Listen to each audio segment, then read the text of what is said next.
Hey guys, Keith Angle for TGI Sports Talk with my weekly vlog.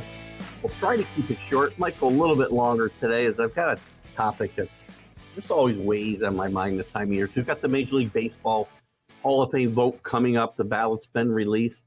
We've got the NFL vote will come up around Super Bowl time here in another couple months. It's gotten to be the Hall of Great, right? The Hall of Very Good, I should say. It should be the Hall of the Best. Great, if you will, all-time great is even better. So first-time people on the ballot this year, Carlos Beltran. I mean, look at great player, 435 home runs, 312 stolen bases, 3 gold gloves, 9 all-star teams. You know, by historical comparisons, you want to compare him to Duke Snyder, Gil Hodges. Well, he belongs in, but is that good enough? I'm going to say Carlos is borderline. Sorry. K-Rod, Francisco Rodriguez, 437 saves. He's 4th all-time behind Mo Rivera, Hal Hoffman, and Lee Smith, all in the Hall of Fame.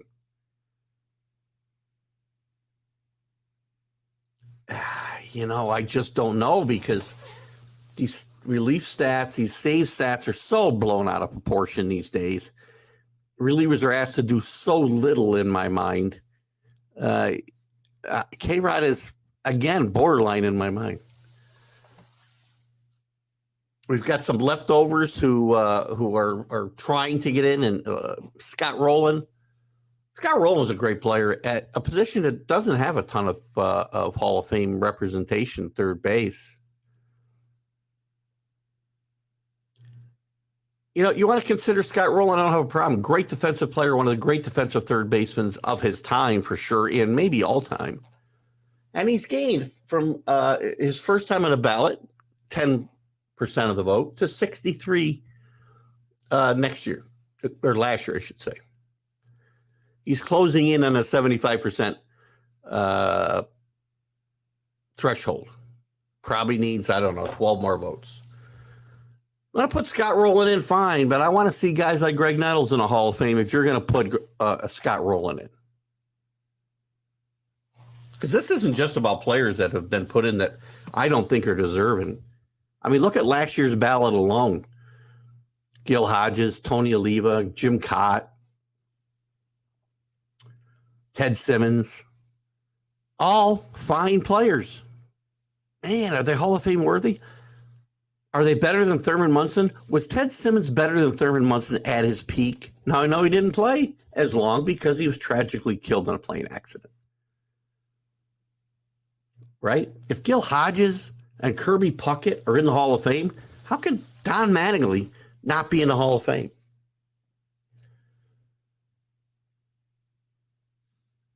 Interesting enough, Bonds, Clemens, Schilling all fell off the ballot last year. Will they ever get in? Again, you know my position on this from previous vlogs. If you're going to have a Hall of Fame, how are you keeping Barry Bonds, Roger Clemens? Forget about Schilling. Pete Rose. How are you keeping these guys out of the Hall of Fame? You should put them in there and tell the story, warts and all. More great players not in. Todd Helton, Bobby Wagner, all guys that were good players. Helton's had a great career, but he played his career, and again, this isn't his fault. He played his career in Colorado, where he got an advantage. He hit 316 lifetime. He only hit 369 home runs. Joe DiMaggio got in with that number. He's been trending up pretty much every year. Last year, I think Hilton got 52, Wagner 51. I don't think either one of them belong in the Hall of Fame. I really don't. A-Rod, look at as much as I despise A-Rod, given my previous arguments about Bonds and Clemens and others, I don't know how you keep him out. He likely will be kept out, though. Some other first timers on the ballot: Jacoby Ellsbury, Andre Ethier, J.J. Hardy, Mike Napoli, Johnny Peralta, Jason Worth, Branson Arroyo, Matt Cain, R.A. Dickey, John Lackey, Houston Street, Jared Weaver, all either very good or okay ball players. None of them deserve Hall of Fame consideration. I wouldn't be shocked to see all of them fall off the ballot after the first year. But, we talk about guys that are in and guys that belong in. Let's look at some of the guys put in the Hall of Fame here in the last, I don't know, let's go back 10 years or so. 2022, as I mentioned, I don't know enough about Bud Fowler to really make a comment. Gil Hodges, Jim Cott, Minnie Minoso played over 5 decades. Now, he was an influential player because I believe he was the first player of Cuban descent to make the major league. So just on that merit, I'll give Minnie Minoso the benefit of the doubt. David Ortiz, great player. Juiced up. You're going to leave Bonds out? You're going to put Ortiz in? Please.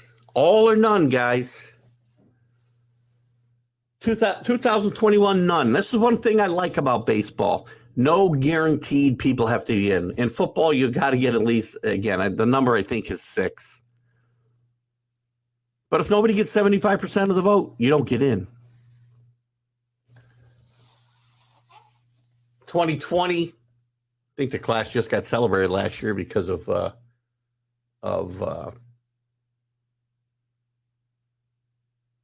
COVID. The inductees that year, Derek Jeter, no brainer. Sorry, not just because I'm a Yankee fan, no brainer. Marvin Miller, yes, very influential in baseball history. Ted Simmons, borderline again. If Ted Simmons is in, how are guys like Thurman Munson not being considered? His prime may have been shorter, but man, he was good. He was as good as Ted Simmons or better in his prime. Larry Walker, I just don't know. Another very fine player. Hall of Fame worthy? Don't know. Harold Baines? No. Roy Halladay? I'm going to say yes, only because of the lowered expectations for starting pitchers these days. I should say from compiling type numbers. They're as good, but they're not going to get as many wins. CC Sabathia got to 250. He might be the last guy ever to get there. Edgar Martinez, I'm going to say yes. I know the argument was he's a DH, but he was a great DH. And he only DH because he got hurt. And this man was clutch. I'm going to give Edgar Martinez a pass here. Mariano Rivera, unanimous vote, absolutely. Mike Mussina, again, fine player. Won 20 games only once in his career on the Yankee team his last year. He's never even the best pitcher on his team. And Lee Smith, again, another borderline guy. It's always hard to judge relief pitchers. Chipper Jones, no argument. Vlad Guerrero, Jim Tomei, Trevor Hoffman, I would say belongs. Jack Morris, look at compiler, pitched a long, long time. Belongs in a Hall of Fame, maybe. Alan Trammell, another borderline case. Jeff Bagwell, yes. Tim Raines, okay. Irod, yes. Sherholtz for his contributions to the game, yes. Bud Selig, Mike Piazza, yes. Ken Griffey Jr., yes. Craig Biggio, yes. Randy Johnson, yes. Pedro, yes. John Smoltz, yes. Maybe 2 Hall of Fame worthy careers, similar to Dennis Eckersley. 1 career as a starter, 1 career as a closer. Bobby Cox, absolutely. Tom Glavine, again, Greg Maddux, yes. Tom Glavine, I guess if I'm taking Maddux, I got to take Glavine. Tony La Russa, absolutely a Hall of Famer. Frank Thomas, absolutely. Joe Torre for his managerial career, and he was a pretty good ball player, not a Hall of Fame ball player, but when I put them both together, yes. That's enough for now. Ron Santo, Barry Larkin, Burt Blyleven always was a test case for guys getting in. Didn't win 300 because it used to be 300 games, you're in. He finished with like 287 wins, but at the time he retired, he was like third on the all-time strikeout list. How about some guys that aren't in that belong in? I've mentioned a couple already that are near and dear to my heart. Don Mattingly. How could he not be in the Hall of Fame? Kirby Puckett. Look at Kirby Puckett's and Don Mattingly's numbers. Compare them one day. Kirby Puckett's in the Hall of Fame. Don Mattingly's got to be in the Hall of Fame. If Gil Hodges is in the Hall of Fame, Don Mattingly has to be in the Hall of Fame. It just does. Who are some other players not in? And we'll decide if they belong in.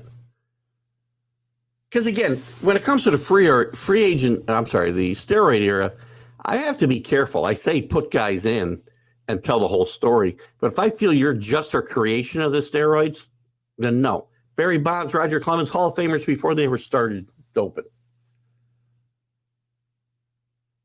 Best players by position, not in the Hall of Fame. Bill Freehan. Bill Freehan was a great defensive player. Some people say it's a toss-up between him and Munson. Munson's a much more deserving candidate at catcher than Freehan. Freehan's a great player. I'm not taking anything away from these players. Gene Tennis, no. Rafael Palmeiro, an interesting case. So, it goes along the lines of what I just brought up. I think he's basically a creation of steroids. Was a fine player before there. Was he getting to 3,000 hits and 500 home runs without steroids? Unlikely.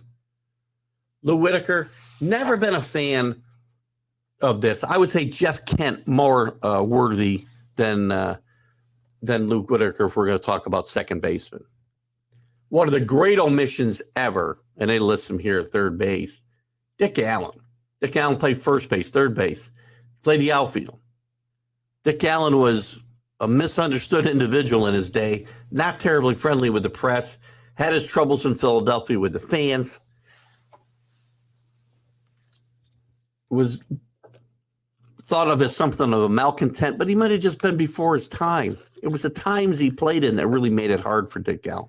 Dick Allen's a great, great player. Go back and look at Dick Allen's numbers year over year, and you will see one great player. Dick Allen, probably today, the biggest omission not in the Hall of Fame.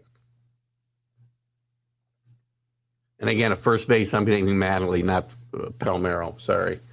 Shortstop A-Rod, he's likely to get in. I guess I shouldn't say that. He's unlikely to get in. But given my other arguments about Bonds and Clemens, then A-Rod's got to be in.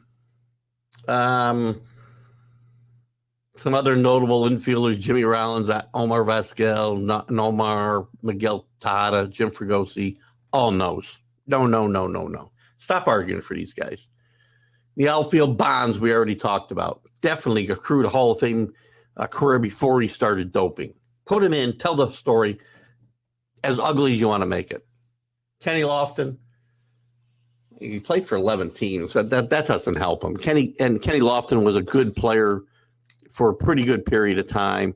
He was a stolen base threat through most of his career. He probably hung on too long, which hurts some of these guys. But I'm not putting him in the Hall of Fame. Andrew Jones, maybe. Jim Edmonds, no.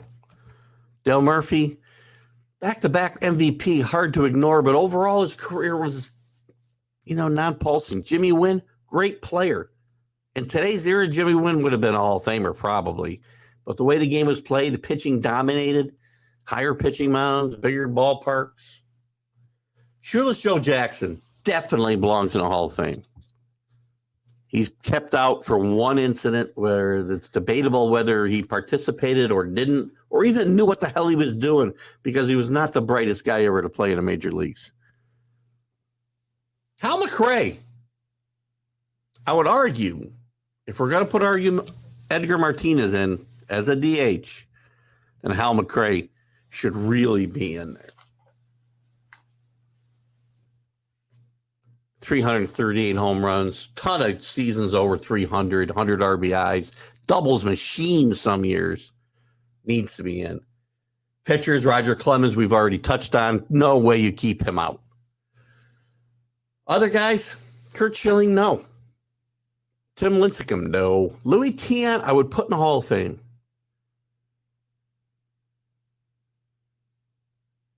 Two different careers. Hurt his arm. He was great with the Twins and the Indians early in his career, or I guess with the Indians first. I interviewed him, I should know. The Indians first, the Twins, hurt his arm, came back, resurrected his career with the Red Sox. Probably hung on a little too long, playing with the Yankees and the Angels and the Pirates, but definitely gets in. Kevin Brown, no. Dave Steve, no. David Cohn, no. Oral Hershiser, no. Roy Oswalt, no. Johan Santana, not good enough. Good pitcher. Not Hall of Fame worthy. Andy Pettitte, no. Mark Burley, no. Ron Guidry, I love, no. Tommy John, maybe, because, again, you're talking about a guy who changed the game. He didn't do the operation, but he was operated on.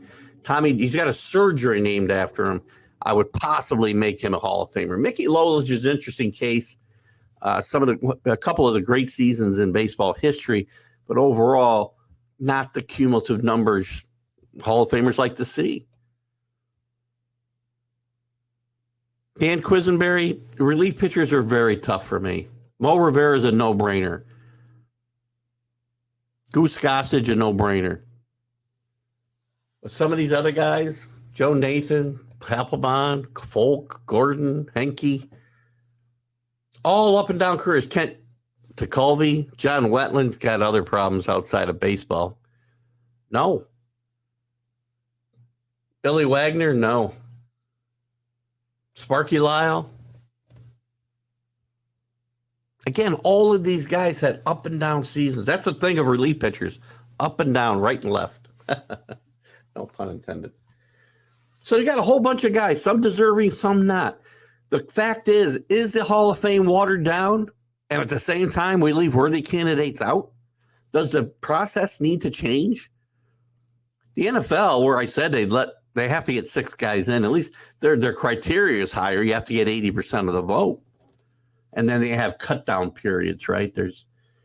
I think there's a list that's first released. Then they get down to the 25 or 28 semifinalists that they have now. Then they're going to get down to some finalists before they finally vote Super Bowl weekend, I think.